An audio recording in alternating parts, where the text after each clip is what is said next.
ഇവിടെ ഞാൻ ഒരാളെ പരിചയപ്പെടുത്തിയാണ്, സാനിയ.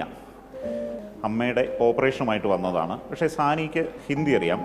അപ്പോൾ സാനി ഇവിടെ നിൽക്കുമ്പോഴാണ് ഇവിടെ ഈ ദുരന്തത്തിൽപ്പെട്ട് പരിക്കേറ്റ് ഒഡീഷ സ്വദേശിനിയായ പ്രിയദർശിനിയെ കൊണ്ടുവരുന്നത്. പിന്നെ ഞാൻ ഇങ്ങനെ എല്ലാവരും കെയർ ചെയ്യാൻ വേണ്ടിയിട്ട് ഇങ്ങനെ വെറുതെ നടന്നു പോകുമ്പോൾ ആ ചേച്ചിനെ കണ്ടപ്പോൾ അങ്ങ് ചോദിച്ച് എന്താ പറ്റിയതൊക്കെ ഒന്നും മനസ്സിലാവുന്നില്ല, ഏത് ഭാഷയിലാണ് സംസാരിക്കുന്നത്.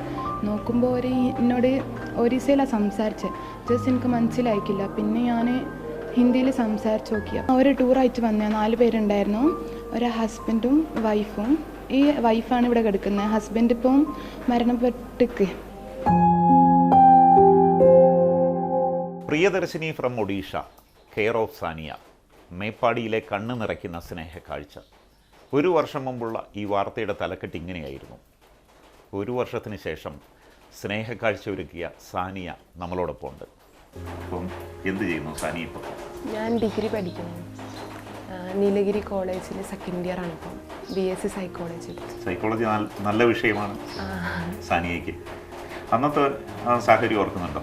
ഓ, അത് ഓർമ്മയുണ്ട്. കുരൽമല മുണ്ടക്കായി ആ ടൈമത്തെ സിറ്റുവേഷൻ ആർക്കും മറക്കാൻ പറ്റില്ല. അങ്ങനെ ചേച്ചീനൊക്കെ ഹെൽപ്പ് ചെയ്തിരിക്കാനും പ്രിയദർശിനി എന്ന് പറഞ്ഞിട്ടുള്ള. അപ്പോൾ ഓരായിട്ട് ഇങ്ങനെ ഇടയ്ക്കിടയ്ക്ക് സംസാരിക്കുമ്പോൾ പിന്നെ മെമ്മറീസ് ബാക്ക് ഇതായിപ്പോവും. പിന്നെ ഒരു സങ്കടത്തിലായിപ്പോവും. പിന്നെ അതിനായിട്ട് ഞാൻ അധികം കോണ്ടാക്ട് ചെയ്യൂല. അമ്മയായിട്ട് പോയതല്ലേ ആശുപത്രിയിൽ? അപ്പോൾ ഈ സാഹചര്യത്തിലാണ് അവരെ ഒന്ന് കെയർ ചെയ്യാം എന്ന് കരുതുന്നത്.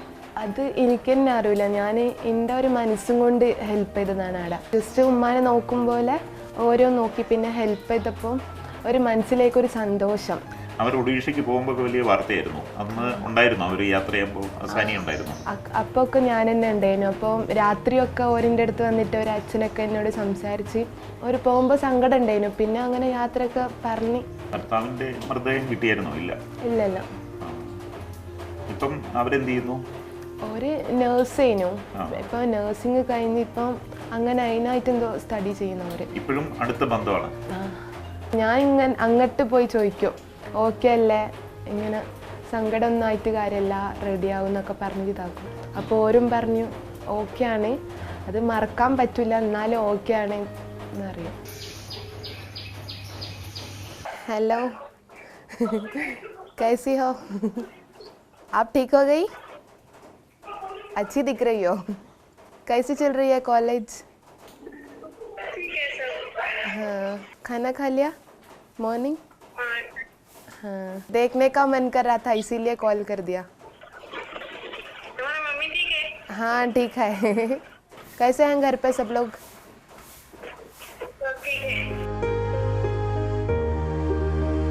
വർഷം 1 അടുക്കാറാകുമ്പോഴും സാനിയയും പ്രിയദർശിനിയും തമ്മിലുള്ള ആ ബന്ധം കൂടുതൽ തീവ്രമായി വരികയാണ്.